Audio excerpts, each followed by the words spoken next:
So hello guys, welcome back. मैं हूँ आपका होस्ट और दोस्त दीपक। फिर आ चुका हूँ एक नए वीडियो के साथ। तो बड़े दिन हो गए, मैंने सोचा बहुत सारी नई नई अपडेट्स आई है, बहुत टैक्स को लेके आई है, सैलरी को लेके आई है, वर्क परमिट को लेके आई है।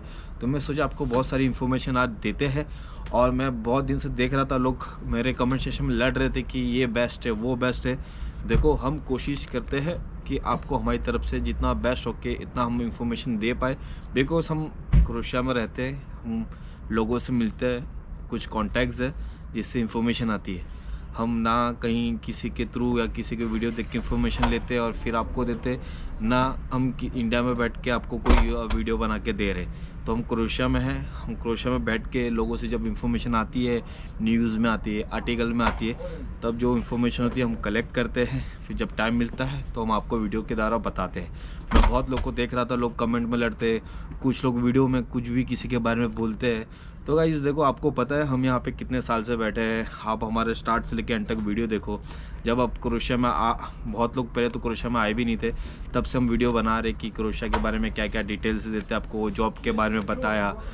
इसके पहले जब हम डिलीवरी बॉय के जॉब के बारे में बताते, लोग बोलते वहाँ पे अर्निंग नहीं होती है। अब जब मैंने वीडियो बना के बताया कितनी अर्निंग होती है, तब लोग ने भरोसा किया। मैंने TRC के बारे में बताया, मैंने मार्केट में ऑलमोस्ट क्रोएशिया के जितने भी बेस्ट हो सकता था हम कोशिश की मैं आपको पूरा इन्फॉर्मेशन शेयर कर पाऊँ। और मैं देते आ रहा हूँ स्टार्ट से लेकर एंड तक। अभी रेगुलर वीडियो नहीं बना पा रहा क्योंकि अभी मार्केट में बहुत सारे लोग आ चुके हैं और लोग कुछ भी बोलते हैं। और मुझे किसी का नाम लेके किसी को बोलना नहीं कि ये भाई गलत है, ये भाई गलत है। सबको अपने राह पे चलने दो, हम किसी को कुछ नहीं बोलते। हम मुझे जब लगता है कि ये इन्फॉर्मेशन आई है, बतानी चाहिए सही तरीके से, तभी मैं वीडियो बनाता हूँ। नहीं तो मैं अब वीडियो बहुत कम कर दिया बनाना। आप देखोगे 2 साल से लास्ट हम वीडियो बना रहे क्रोएशिया को लेके, तो हो सके उतना हमने सही इन्फॉर्मेशन दिया है। हो सकता है 10-20% हम गलत भी हो सकते हैं। हम भगवान तो है नहीं कि जो हमने बोला सच हो सकता है। तो हमने कोशिश की कि आपको 80% डाटा तो हमने सही दिया है। तो चलो बात करते हैं कि अब क्रोएशिया में अपडेट क्या चल रहा है आजकल, क्रोएशिया का क्या है। तो सबसे पहले जो हॉट टॉपिक था रिजेक्शन वाला, उस पर हम बात करते हैं। तो गाइस, रिजेक्शन कैसा है कि 50 में से 20 लोग के वीज़ा आ रहे हैं, 30 लोग के रिजेक्शन हो रहे हैं। तो आपको पता क्यों हो रहे हैं? क्योंकि मैं ऑलरेडी बार बार बता चुका हूँ, आपने और लोग के वीडियो में देखा होगा, रिजेक्शन सिर्फ फेक वर्क परमिट के कारण नहीं आ रहे। जो भी आपको पता है सिर्फ वर्क परमिट के कारण आ रहे, ये गलत बात है। और भी रीजंस है। कंपनी का पोर्टफोलियो देखते हैं, कंपनी टैक्स पे करते हैं कि नहीं करते, वो देखते हैं। कंपनी में कितने लोग काम कर रहे थे, 100% में से कितने % भाग गए, बहुत कुछ देखती है आजकल पुलिस। और बहुत प्रोसेस है।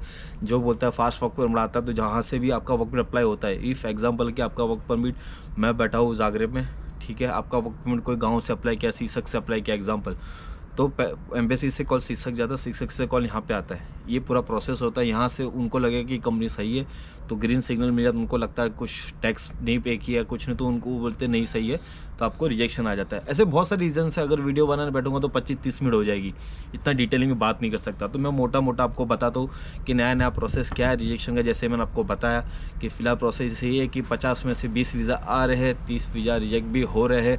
नई कंपनी के भी रिजेक्शन हो रहे हैं, पुरानी कंपनी के भी रिजेक्शन हो रहे हैं, सबके हो रहे हैं। ऐसा नहीं है कि पर्टिकुलर चीज़ के हो रहे हैं, पर्टिकुलर चीज़ नहीं, सबके हो रहे हैं। 50-50 चल रहा है आजकल क्रोएशिया का वीज़ा का रेशो मेरी तरफ से। ऐसा नहीं फिर आप लोग कमेंट में वापस लड़ोगे कि अरे ये क्या बोल दिया, ठीक है। रही बात वर्क परमिट की, जागरेब में अगर आप वर्क परमिट अप्लाई करोगे तो टाइम लग ही रहा है। 3 से 4 महीने भी लग रहे हैं, 5 महीने भी लग रहे हैं। अब आप जागरेब से बाहर से अप्लाई करते हो तो कभी कभी 30 दिन में भी आ जाता है, कभी कभी 40 दिन में भी आ जाता है, कभी कभी 60 दिन में आ जाता है।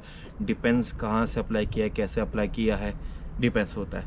रही बात वीज़ा की, अब बहुत लोग को कन्फ्यूज़न चल रहा है कि अरे मेरा 60 दिन हो गया, मेरा 90 दिन हो गया, मेरा वीज़ा का क्या अपडेट है। तो मैं सच बता दूं, जिनका 90 दिन के अंदर वीज़ा आ जाता है उनको मोस्टली रिजेक्शन आता है।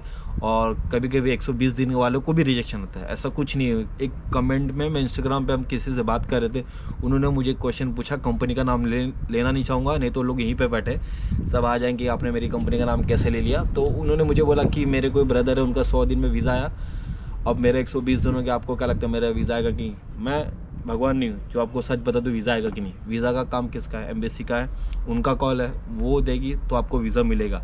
बहुत लोग मुझे पूछते हैं कि मेरा वीज़ा कब आएगा। देखो प्रोसेस होता है, प्रोसेस पे थोड़ा भरोसा करो। जैसे आपके दिन ख़त्म होंगे, जैसे उनके पास टाइम आएगा, बहुत वीज़ा आपको पता है बहुत लोड है क्रोएशिया पे, तो जैसे ही आएगा वीज़ा आपको मिल जाएगा। 120 दिन भी लग रहा है, 150 दिन भी लग रहा है आजकल टाइम का कुछ सेट नहीं क्या होने वाला है। रही बात हम करते हैं नई जॉब अपडेट की, तो जॉब अपडेट्स मैंने जैसे ही बताया हमारे पास ऑस्ट्रिया का वैकेंसी है, उसका इंटरव्यू हम मे भी 28 तारीख से लेके 5 तारीख के बीच में हम शुरू करने वाले हैं। होपफुली हम कुछ पॉजिटिव व्यूज़ का बात कर रहे हैं। एक्चुअली हमने पहले अप्लाई करके रखे, हम उनके वर्क परमिट का वेट कर रहे हैं। जैसे उनकी वर्क परमिट आएगी और हमारे क्लाइंट्स भी आ जाएंगे, उसके बाद हम इंटरव्यू शुरू कर देंगे ऑस्ट्रिया का। और क्रोएशिया का हमारे पास जॉब्स आते रहते हैं, स्किल भी आते हैं, नॉन स्किल भी आते हैं। तो मैंने क्रोएशिया के स्पेसिफिक एक ग्रुप बनाया टेलीग्राम पे, डिस्क्रिप्शन में लिंक है, आप जाइए उसमें ज्वाइन हो जाइए। क्योंकि कभी 5 वैकेंसी होती है, कभी 10 होती है, कभी 20 होती है, तो मैं इसके लिए वीडियो नहीं बनाता। मेरे व्हाट्सएप पे मैं डाल देता हूँ या फिर टेलीग्राम ग्रुप पे डाल देता हूँ। जिनके डॉक्यूमेंट रेडी होते हैं वो हमें मेल करते हैं, हम फिर उनको डिटेल भेजते हैं। उसके बाद का जो भी प्रोसेस है वो होता है। अब बात करते हैं सबसे इम्पोर्टेंट कि ज़ाग्रेब में पहले लाइसेंस बनाना तो नहीं बोलूँगा, पर एक्सचेंज करना बहुत आसान था। कि आपको पहले ट्रांसलेट करना है, उसके बाद आपको मेडिकल क्लियर करवाना, उसके बाद आपको पुलिस के पास जाना है, पुलिस आपको एक्सचेंज करके दे देती थी। पर ये रूल पूरा चेंज हो चुका है। अब ऐसा है कि आपको ट्रांसलेट भी करवाना है, पुलिस के पास जाना, पर पुलिस के पहले आपको ट्रेनिंग स्कूल से एक सर्टिफिकेट लेना पड़ेगा। तो बेसिकली आपको यहाँ पे ड्राइव करना पड़ेगा, यहाँ पे कुछ टाइम आपको ट्रेनिंग लेनी पड़ेगी, फिर फिर आपको ट्रेनिंग स्कूल एक सर्टिफिकेट देगा, उसके बाद ही अब आपको लाइसेंस मिलेगा। अब लाइसेंस भी आसान नहीं रहा यहाँ पे लेना। दूसरी बात करते हैं कि जिनकी टीआरसी एक्सपायर हो जाती है क्रोएशिया में, वो अब 15 दिन से ज़्यादा यहाँ पे रह नहीं सकते। क्योंकि यहाँ पे बहुत लोगों को पकड़ा है जिनके पास टीआरसी नहीं है, उनकी टीआरसी एक्सपायर हो गई है। जैसे ही पुलिस उसको पकड़ता है, उसको सीधा बोल देता है कि 15 दिन के अंदर आपको कंट्री छोड़ना है। क्योंकि क्रोएशिया की लॉ बहुत ही अब हार्ड हो चुकी है। अब बहुत पहले ऐसा था कि कोई भी कहीं घूमता था, चेक करता था और बोल देता कि ठीक है अब नया कॉन्ट्रैक्ट साइन कर लो, आपके पास 1 महीना है, 2 महीना है। आजकल सीधा बोलता है कि आपके पास 15 दिन है, 15 दिन के अंदर आपको यहाँ से एग्जिट होना है एनी हाउ। ये आजकल बहुत स्ट्रिक्ट हो गया क्रोएशिया। रही बात करते हैं कि टीआरसी का क्या अपडेट है। टीआरसी आपको मैंने जैसे ही बताया, आपको 3 दिन में भी मिलता है, 1 महीने में भी मिलता है। 3 दिन के लिए आपको ज़्यादा पैसा देने पड़ते हैं, 1 महीने के लिए आपको 20 से 30 यूरो देने पड़ते हैं। ये अपडेट है। रही बात और एक चीज़ की, जब मैंने क्रोएशिया में एंटर किया था तब यहाँ पे सैलरी थी 550 यूरो। उसके बाद नेक्स्ट ईयर जब कंट्री शेनिगन हुई तब हुई 650 यूरो, अब हो चुकी है 750 यूरो। ये भी मैंने कहीं आर्टिकल में पढ़ा था, इसलिए बता रहा हूँ कि अभी धीरे धीरे सैलरी भी इंक्रीज़ हो रही है। पहले बेसिक 550 थी, जो लोग पहले आ रहे हैं उनको पता रहेगा। उसके बाद 650 हुई, अब 750 यूरो हो चुकी है सैलरी। और अभी तक का सबसे बेस्ट न्यूज़ ये है कि क्रोएशिया गवर्नमेंट ने, ये आपने वीडियो यूट्यूब पे भी देखे होंगे, मैंने भी बताया था आपको कि अब क्रोएशिया की जो वर्क परमिट है, जो टीआरसी वो 3 साल की होने वाली है। तो मे बी मार्च के बाद स्टार्ट हो जाएगा प्रोसेस। ये भी हमने एक आर्टिकल में पढ़ा था, इसलिए मैं आपको बता रहा हूँ। और मैं अभी बीच में पुलिस स्टेशन गया था, तो तभी भी लोग मुझे बता रहे थे कि ऐसा ऐसा प्रोसेस है, थोड़े लॉ चेंज होने वाले हैं, बहुत कुछ चेंज होने वाला है। ऐसा लगा कि बहुत क्रोएशिया का जो गवर्नमेंट है, पता नहीं बहुत सारा प्रेशर है उन पर, तो बहुत सारे लॉ चेंज होने वाले हैं। और इसमें ऐसा है कि जो भी वर्क परमिट रहेगी आपकी वो 3 साल की होगी, यानी कि आपका टीआरसी भी 3 साल का रहेगा।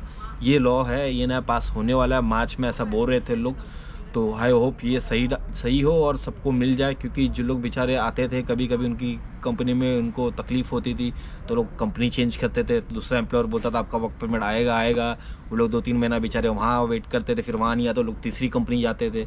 तो ये सब जो सफ़र कर रहे थे, ये सफ़र नहीं होगा। क्योंकि लोग डिलीवरी का ही काम करते थे, लोग दूसरी कंपनी में डिलीवरी के लिए जाते थे, तो ये सब बहुत प्रॉब्लम आती थी। क्रोएशिया में हर साल वर्क परमिट रिन्यू करना पड़ता था, फिर टीआरसी का खर्चा, बहुत सारी प्रॉब्लम लोगों को होती थी। अब 3 साल का हो जाएगा तो बहुत अच्छी बेनिफिट हो जाएगी, बहुत अच्छा हो जाएगा सबके लिए, हमारे लिए, आपके लिए, सबके लिए।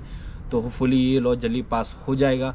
रही बात क्रोएशिया में आजकल बहुत सारी एजेंसियां हैं, तो यहाँ पे भी गवर्नमेंट ने बहुत सारे लॉ डाल दिए हैं कि मिनिमम जो भी कंपनी है उसका प्रॉफिट 10,000 यूरो होना चाहिए, तभी वो कंपनी वैलिड है, नहीं तो कंपनी वो वैलिड नहीं रहेगी। उसके बाद और भी लॉज है, डिटेल में मैं बात करूँगा तो बहुत लंबा वीडियो बन जाएगा। तो बस ये है कि 3 साल का वर्क परमिट का लॉ पास होने वाला है और सबको 3 साल की टीआरसी मिलेगी। तो इससे फिर आपको अच्छा अपॉर्चुनिटी मिलेगा आपको कि आप खुद को एक्सप्लोर कर सकते हो। आपको ये काम ना जमे तो आप दूसरा कुछ काम कर सकते हो, दूसरा नहीं तो तीसरा, ये आपको एक बेनिफिट मिल जाएगा।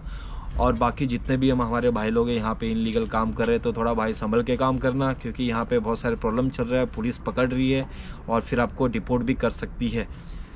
तो इसलिए मैंने वीडियो बनाया। और बाकी जॉब्स का जो भी क्वायरी है गाइस, आपका मुझे पता है बहुत सारे लोग के मेल आ रहे हैं, पर जितना हो सके हम बेस्ट कर रहे हैं कि हमारे पास और भी काम है। तो आपको मेल पे रिप्लाई आप आते रहेंगे। फेक वर्क परमिट हो रियल हो उसका भी मैं आपको फ्री में कोई चार्ज नहीं लेता, उसके लिए आपको पता है। तो आप मुझे भेजते रहे तो मैं आपको जो भी हमारा एक्सपीरियंस के थ्रू बताता हूँ कि ये रियल है फेक है। बस ये कि आप मुझे किसी का नाम मतलब ये इसने दिया ये बंदा कैसा है, आप मुझे किसी के बारे में पूछो मत कि ये बंदा कैसा है, वो ये यूट्यूबर कैसा है। देखो मैं किसी को ऐसा पर्सनली, हम जानते हैं कुछ लोग को, पर मैं किसी को पर्सनली अटैक नहीं करना चाहता या मैं किसी को पर्सनली हर्ट नहीं करना चाहता। तो इसलिए मैं किसी का ना नाम लेता हूँ, आज तक मेरा 10 लोग नाम भी ले लें, मैं किसी का नाम भी नहीं लेता। बस ये है कि जो भी है हम हमारा काम कर रहे, वो अपना काम कर रहे हैं। तो आपको भरोसे पे आप करो, दूसरे को मत पूछो कि ये कैसा है वो कैसा है। आपको अगर सही लगता है तो आप उनसे काम कराइए, मुझे अच्छा लगता है मैं कराइए। मार्केट में 50 लोग आपको पता है, आपको जो बेटर लगे आप उससे कोई अपना काम कराइए, कोई प्रॉब्लम नहीं है। तो आशा करता हूँ ये इन्फॉर्मेशन आपको अच्छी लगेगी और मिलते हैं जल्द नेक्स्ट वीडियो में। तब तक आप घर पे ना सेफ रहना और दुआ में याद रखना।